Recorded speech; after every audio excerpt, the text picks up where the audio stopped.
பாப்பா டைம் ஆச்சு. Chips cake வாங்கிட்டப்பா. சரிப்பா போகலாம்.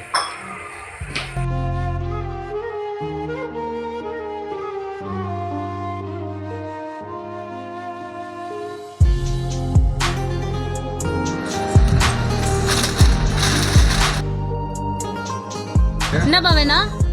சிப்ஸ் லாலிபாப் அதெல்லாம் வேணும்பா.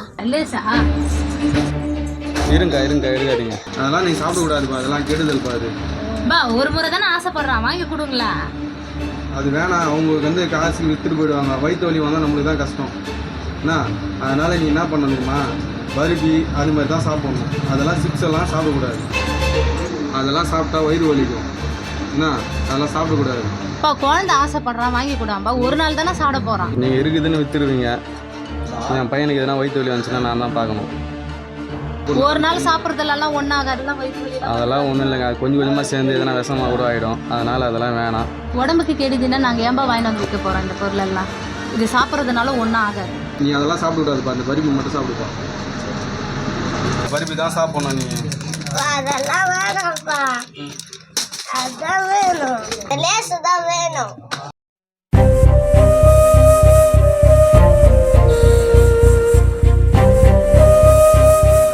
இது உன் கையில் கிடைச்சதுன்னு ஈஸியாக நீ தூக்கி போட்டியா? உன் கைக்கு கிடைக்கிறதுக்கு எத்தனை மாதம் எத்தனை பேரோட கஷ்டம் இருக்குதுன்னு தெரியுமா உனக்கு?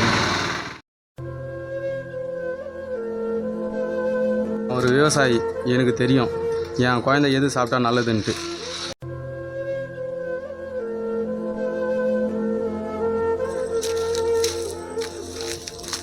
ஏன்பா ஸ்கூலுக்கு இங்கே கூட்டு வந்துக்கிறா? எல்லாத்தையும் பாருப்பா. என்னப்பா இதெல்லாம்? நீ வேணான்னு தூக்கி போட்டியா? அதுதான்ப்பா இது. அது ஒன்று போய் பிடுங்கப்பா. ஏன்பா? நான் சொல்கிற போய் பிடுங்கப்பா.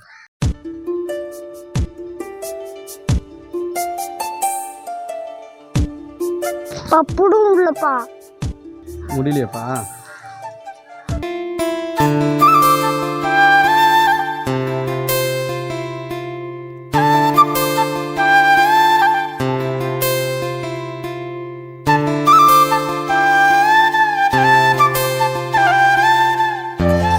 என்னதுப்பா இது?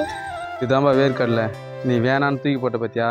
இது எவ்வளோ பெரிய கஷ்டங்கள் இருக்குதுன்னு இதில் பார்த்து உனக்கு தெரிஞ்சுக்கியா? கையில் கிடச்சின்னு தூக்கி போட்டது பிடிங்கிறதுக்கு எவ்வளோ கஷ்டப்பட்ட பார்த்தியா? பூமியில் விளையிற பொருள் எந்த பொருளுமே கேடு விளைவிக்காது. இது மாதிரி உள்ள ஆரோக்கியமான உணவை தான் நம்ம சாப்பிடணும். சரிப்பா, நான் இதெல்லாம் சாப்பிட மாட்டேன். நீ வாங்கி கொடுத்தது மட்டும் சாப்பிட்றேன். எந்த பொருளுமே வந்து விவசாயத்தை சார்ந்த பொருள் எதுவுமே வந்து கீழே போடக்கூடாது என்ன. இதுதான் உண்மையான விவசாயி. ஒரு பொருள் வேஸ்ட் பண்ணக்கூடாது.